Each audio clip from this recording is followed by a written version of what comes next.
अस्सलाम वालेकुम शहजादियों, ये रहा आईफोन 12 प्रो मैक्स और iPhone 8 plus. IPhone 12 pro max के अंदर मैंने लेटेस्ट iOS का जो सॉफ्टवेयर है iOS 15 वो अपडेट कर दिया है, जबकि आईफोन 8 प्लस के अंदर अभी तक वो अपडेट नहीं किया। अगर आप अपडेट करना चाहते हैं तो सिंपली सेटिंग्स के अंदर जाइए, फिर जनरल के अंदर जाइए और यहाँ पे सॉफ्टवेयर अपडेट का जो ऑप्शन है उसको क्लिक करेंगे तो पहले ये ऑप्शन देगा कि जो लेटेस्ट iOS 14 का ऑप्शन है अपडेट करने का वो दिखाएगा, लेकिन सबसे नीचे अगर आप देखें तो अपग्रेड टू iOS 15 का ऑप्शन भी मौजूद है, जो कि अभी बेटा वर्जन है लेकिन फिर भी बहुत स्टेबल है और कोई मसला नहीं। सारे फीचर्स भी आपके पास अवेलेबल हैं सिवाय एक दो के, लेकिन मैं सारे फीचर्स के बारे में अभी आपको दिखा दूंगा। तो इस वजह से आप पहले देख लीजिए वीडियो में कि क्या डिटेल्स हैं, लेकिन इस तरह के स्टेप्स को फॉलो करके तो आप अपडेट कर सकते हैं। चलिए फिर शुरू करते हैं। तो चलिए फिर सबसे पहले फेस टाइम के बारे में बात करते हैं। इसमें काफी न्यू फीचर्स हैं। सबसे पहले तो उसका लेआउट बहुत डिफरेंट कर दिया। उसके अलावा आप सबसे ऊपर क्रिएट लिंक का ऑप्शन भी देखेंगे और न्यू फेस टाइम का ऑप्शन भी देखेंगे। क्रिएट लिंक के ऑप्शन में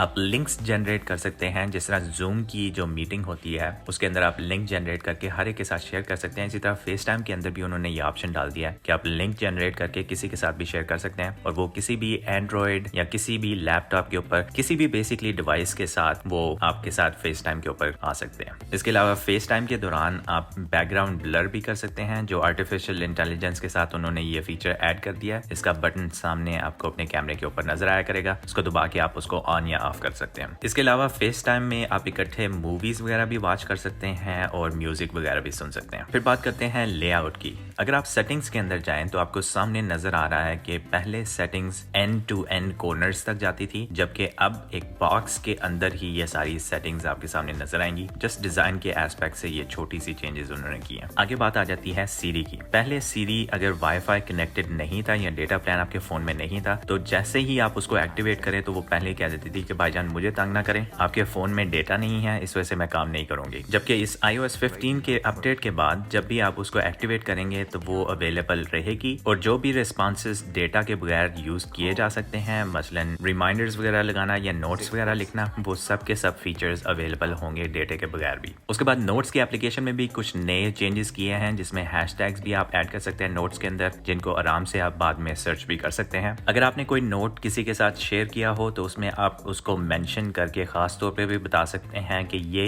हिस्सा आपका करने वाला है और ये हिस्सा मेरा करने वाला है। जिस तरह टीम्स को मैनेज करने के लिए कुछ टास्क्स असाइन किए जाते हैं, उसी तरह बेसिकली इस नोट्स की एप्लीकेशन के अंदर भी ये फीचर ऐड कर दिया गया और इसी तरह आप एक्टिविटीज वगैरह को भी देख सकते हैं उस नोट्स के अंदर। आगे बात आ जाती है सबसे मेन फीचर के अंदर जो ऐड किया गया है। पहले सिर्फ डू नॉट डिस्टर्ब मोड था, अब उसको उन्होंने काफी डिफरेंट ऑप्शंस के अंदर चेंज कर दिया है। सबसे ऊपर डू नॉट डिस्टर्ब वाला ऑप्शन है, फिर उसके अलावा आप जनरेट कर सकते हैं customize do not disturb options, जिसमें अगर आप सो रहे हों या ड्राइव कर रहे हों या पढ़ रहे हों तो उसके हिसाब से आप डिफरेंट किस्म की do not disturb mode on कर सकते हैं।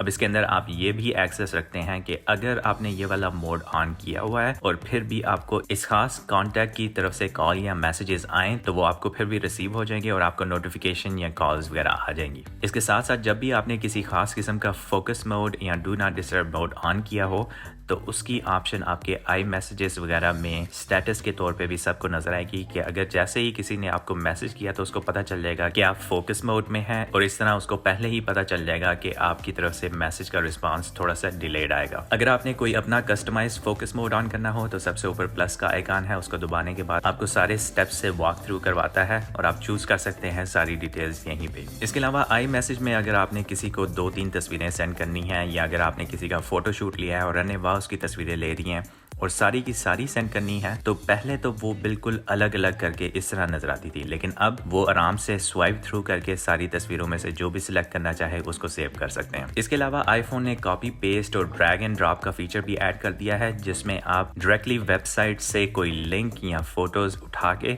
किसी और दूसरी एप्लीकेशन के अंदर आराम से ड्रॉप कर सकते हैं और वो वहीं से ही जिसको भी आपने भेजनी हो सीधी वहां पे चली जाएगी। इसके अलावा एप्पल ने कुछ वेदर की एप्लीकेशन के अंदर नए चेंजेस किए हैं, कुछ डिटेल्स ऐड की हैं और थोड़ा सा डिजाइन को भी डिफरेंट किया है। सफारी के अंदर जो सर्च बार पहले ऊपर होता था अब वो बाय डिफॉल्ट नीचे है, लेकिन आपके पास फिर भी ऑप्शन है कि अगर आप ए के बटन को दबाएं तो वहाँ पे आपको ऑप्शन दे देगा सर्च बार ऊपर दोबारा से लेके जाने की। लेकिन मेरे ख्याल से ये न्यू फीचर ज़्यादा अच्छा है, क्योंकि सर्च बार के ऑप्शन के ऊपर आप स्वाइप करके सारी टैब्स को इस तरह खोल सकते हैं, जिस तरह आप फ़ोन के सबसे नीचे स्वाइप करके एप्लीकेशन के दरमियान स्विच कर सकते हैं। आगे बात करते हैं न्यू कैमरा फीचर की, जिसमें आप कोई भी टेक्स्ट कैमरे के सामने लेके आके या तो उसकी तस्वीर लेके या लाइव स्क्रीन के ऊपर दबा के आराम से टेक्स्ट को ट्रांसलेट भी कर सकते हैं और कॉपी और पेस्ट भी कर सकते हैं। इसके अलावा नई अपडेट के बाद आपके पास ये मैग्नीफायर की एप्लीकेशन आ जाएगी, जिसके ऊपर क्लिक करने के बाद आपको पता चलेगा कि इसके अंदर काफ़ी डिफरेंट किस्म के फीचर्स हैं। मसलन उनमें से एक फीचर ये है